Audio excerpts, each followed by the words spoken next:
Right now, as you watch this, the world's most important waterway is barely open. For over a month, 20 million barrels of oil per day stopped moving. Brent crude hit $126 a barrel, the highest in 4 years. And 2 days ago, the US president threatened to wipe out, quote, a whole civilization if a single strait didn't reopen by 8 p.m. This is not history, this is happening now. So let's talk about why 54 kilometers of water can hold the entire global economy hostage. Find the Persian Gulf on a map. Now look at where it connects to the open ocean. There it is, the Strait of Hormuz, sitting between Iran and Oman. At its narrowest, 33 kilometers wide. Ships don't even use the whole thing. They move through designated lanes, each one 3 kilometers across. 3 kilometers. That's the physical margin between global energy stability and crisis. Through those lanes flows roughly 20 million barrels of oil every single day. That's approximately 20% of all oil traded on the planet. Add to that around 20% of the world's liquefied natural gas. Qatar, the world's biggest LNG exporter, sends every single molecule of it through this strait.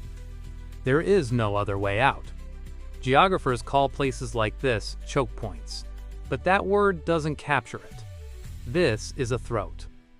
The throat of the global energy system. And right now, it's being squeezed. To understand March 2026, you need context. The Strait of Hormuz has been a pressure point for decades.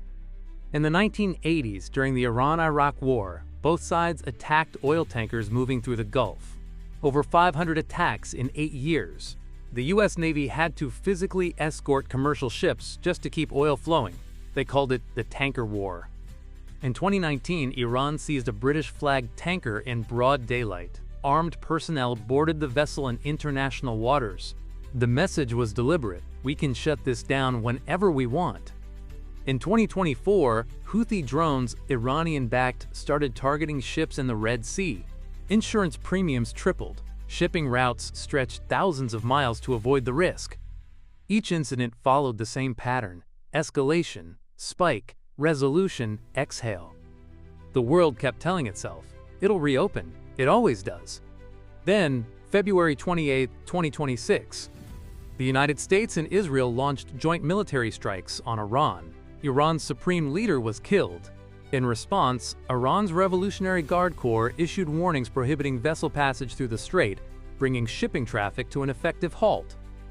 This time, it didn't reopen. People imagine a closure as something dramatic. Ships turned back at gunpoint. Reality is slower, and in some ways, worse. As of early March, no tankers in the strait were broadcasting automatic identification system signals, indicating virtually zero traffic. War risk insurance was removed entirely for certain routes, making it economically impossible for ship owners to sail.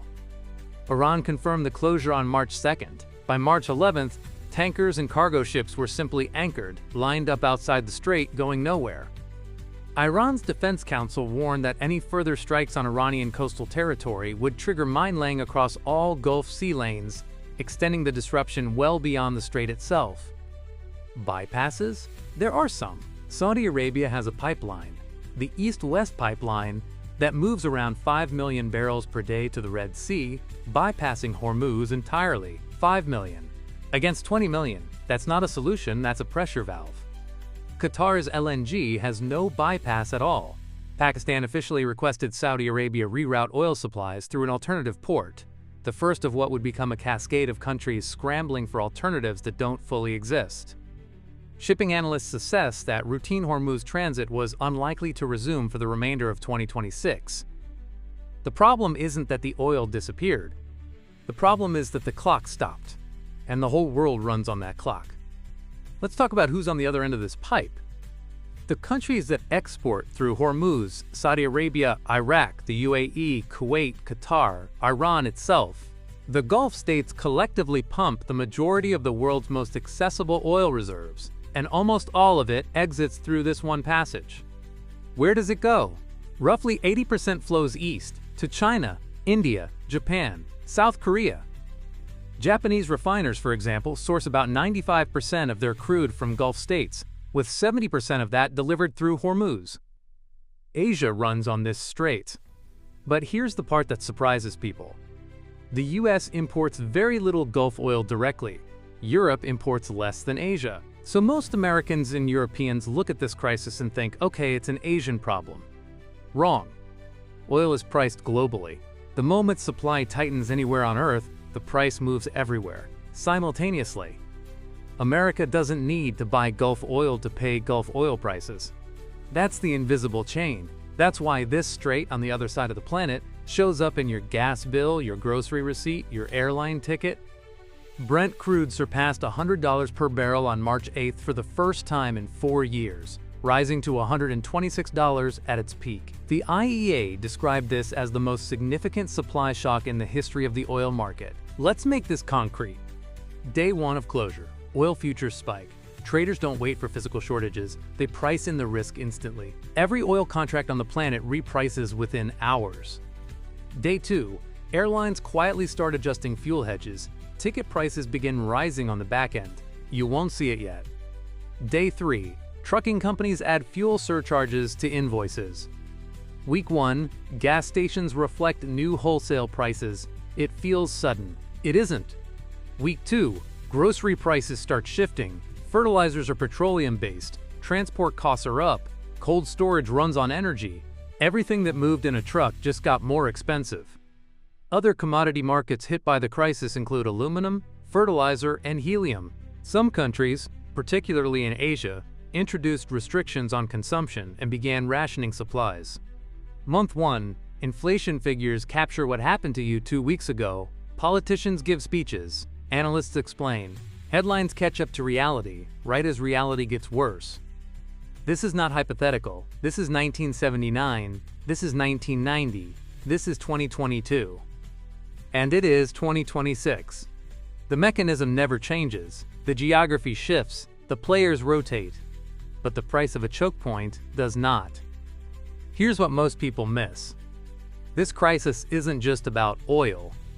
Iran and China have used this moment to push a shared agenda, reducing the dominance of the US dollar in global oil trade.